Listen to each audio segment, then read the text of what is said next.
Mathematical maturity is a concept that describes how literate someone is in mathematical arguments and how well versed they are when it comes to certain practices or ways of thinking in math. If you're coming from a computer science or a programming background and you're wanting to learn more about math and wanting to build this sort of mathematical maturity, then you're actually playing at a sort of advantage, since there are a lot of things in programming that are analogous to math. Even if you have no actual interest in math for its own sake, training your mind to better assess logical arguments and think more abstractly is obviously going to benefit you when it comes to programming, where you're doing that all the time. Also, it's just more interesting than whatever the fuck's been going on in software for the past few years. If you've done a computer science program in any college or university within the United States, you've probably had to take a discrete math class in your freshman or sophomore year of college, right? Now, this class is very important for computer science people, since it's probably your first introduction to formal logic and proofs.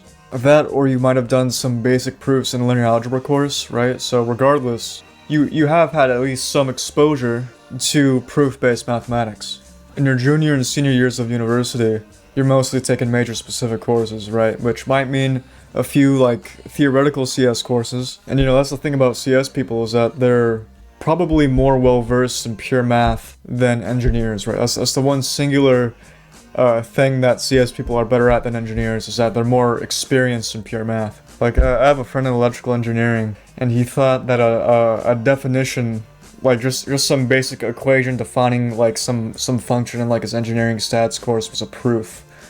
So GG's, bro. But how do you actually build up this maturity as a programmer? Well, the main thing that you have to do is that you have to learn math, right? Surprising, right? You have to read math textbooks. But the good thing is that pretty much every math textbook is very similar in structure to software.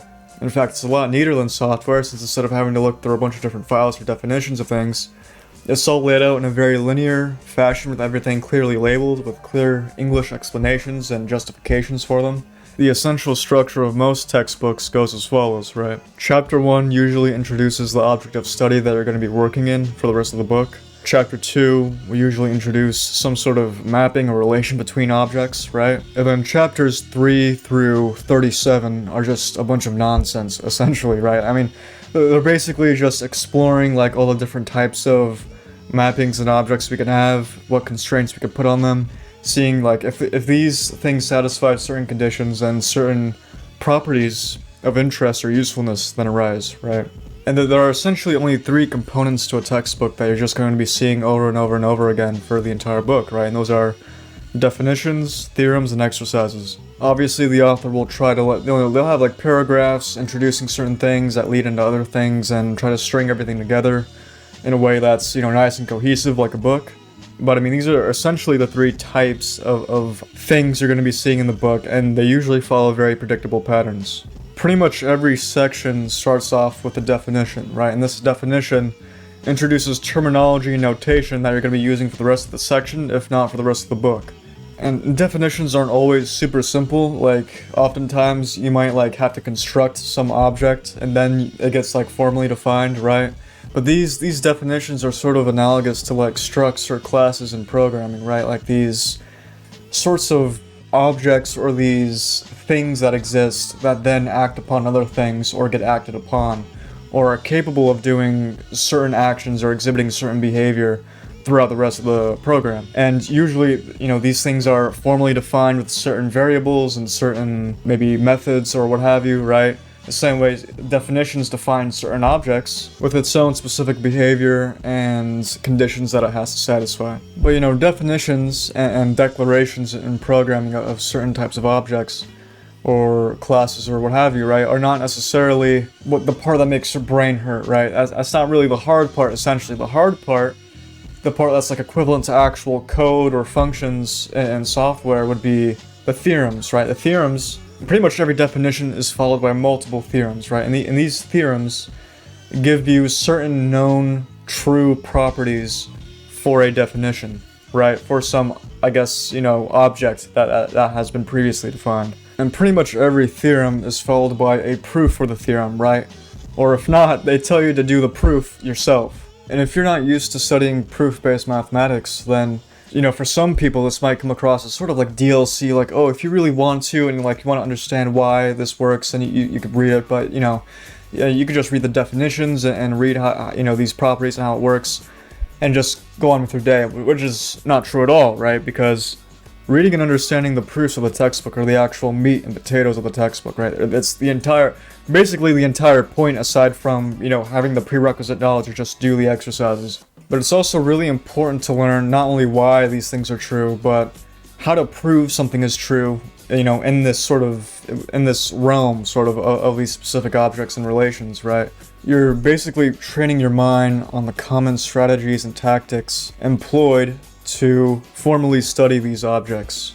And it's also very likely that you're using definitions of objects and the properties of those objects and theorems to then prove things later on down the road about newer objects built upon the foundation formed from earlier parts of the textbook. And the reason why I say that theorems and their proofs are analogous to like functions and snippets of code, like methods and stuff in programming, is because that it's essentially describing the behavior of an object, right, and providing the logical reasoning for that behavior.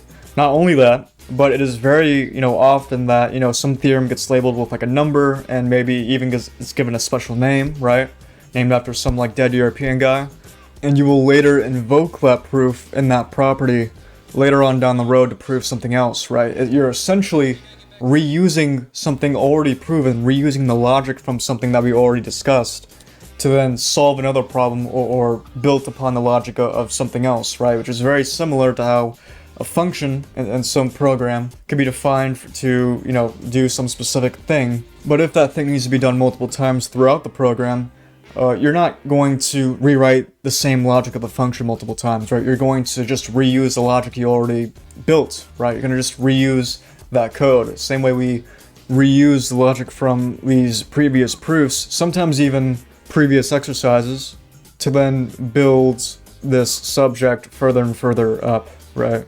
A very important part of developing mathematical maturity is being able to read proofs and being able to understand them. You don't want to just like read a proof and just hand wave it away as like, okay, yeah, that seems like it's true.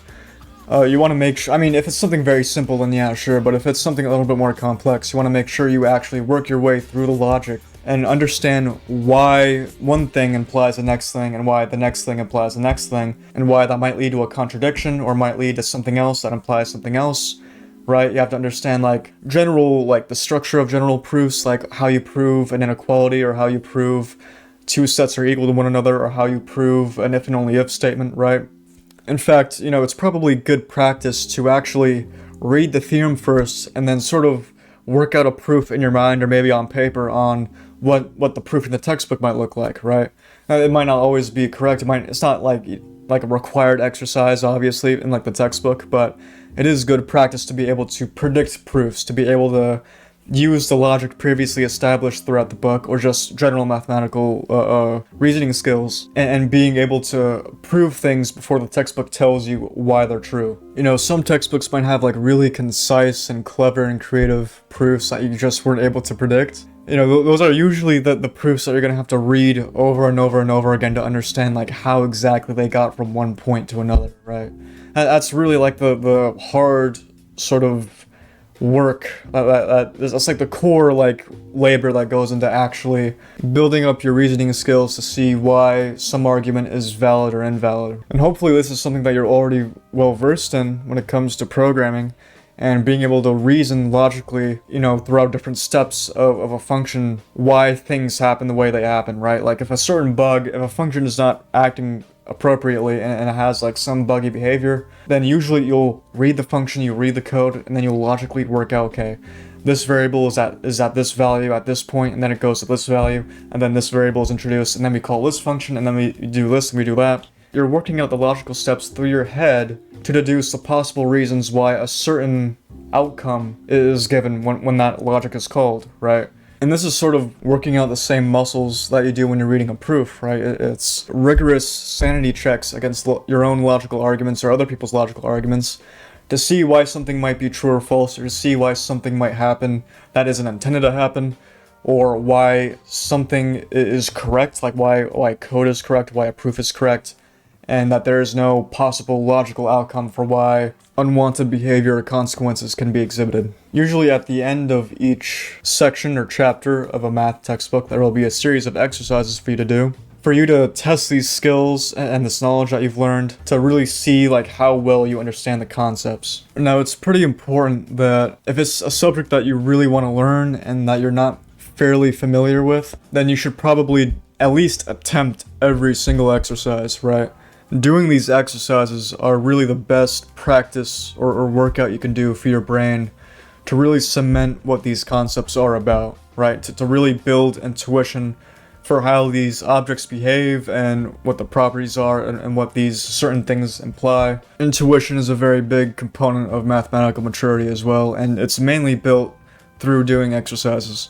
It's like the entire textbook is like a software, some large system of programs that is slowly building upon each and every single previous stage to become more and more complex and become more and more expressive and functional. And these exercises are sort of a way for you to contribute your own sort of ideas to them. Oftentimes, in certain sections in the future, they will invoke certain proofs that they expected you to do from certain previous exercises to further strengthen a concept or illustrate some underlying theme of another concept, right?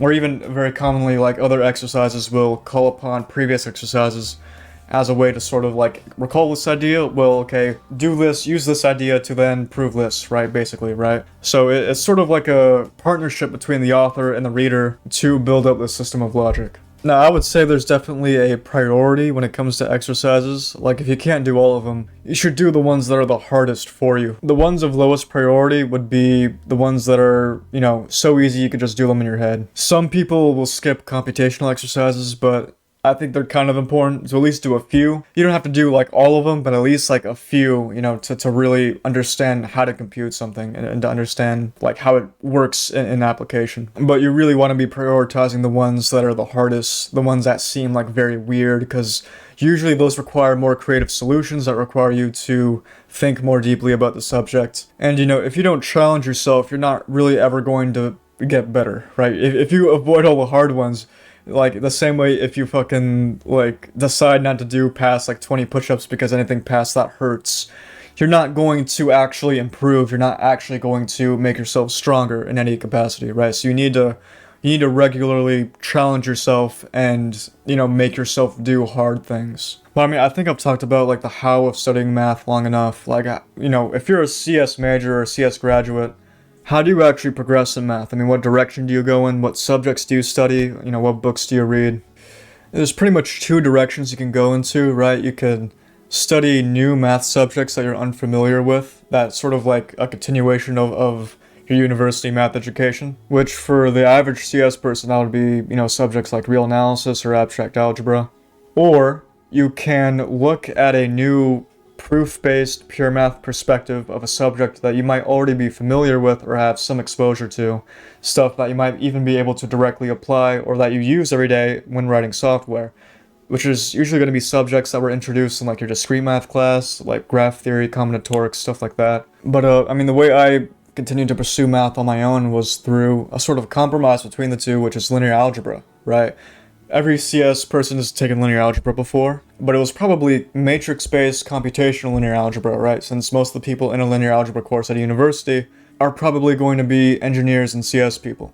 The book I personally used was Linear Algebra Done Right by Sheldon Axler, which is a book I've read, first of all, front to cover, and is also a very well-known book for, specifically not introducing determinants until like the very end. So you're basically going through linear algebra through the perspective of vector spaces and linear transformations. And if you've only taken like a computational matrix-based course in linear algebra before, it gives you a much clearer perspective on the subject. Like at first you're like, oh wow, matrices are like not even like what linear algebra is really about. But then you read further along in the book and you gain a much greater appreciation for just how useful matrices are. And the further along you get in the book, you go from like a proof-based perspective on linear algebra 1, and then like in the second half of the book, you're going well into like concepts that you don't learn until linear algebra 2, which is typically like a proof-based course mostly taken by math majors, right? And especially in the later half of the book, you're introduced to, even earlier on though, like even in chapter 3, you're introduced to certain concepts that you won't really explore deeply until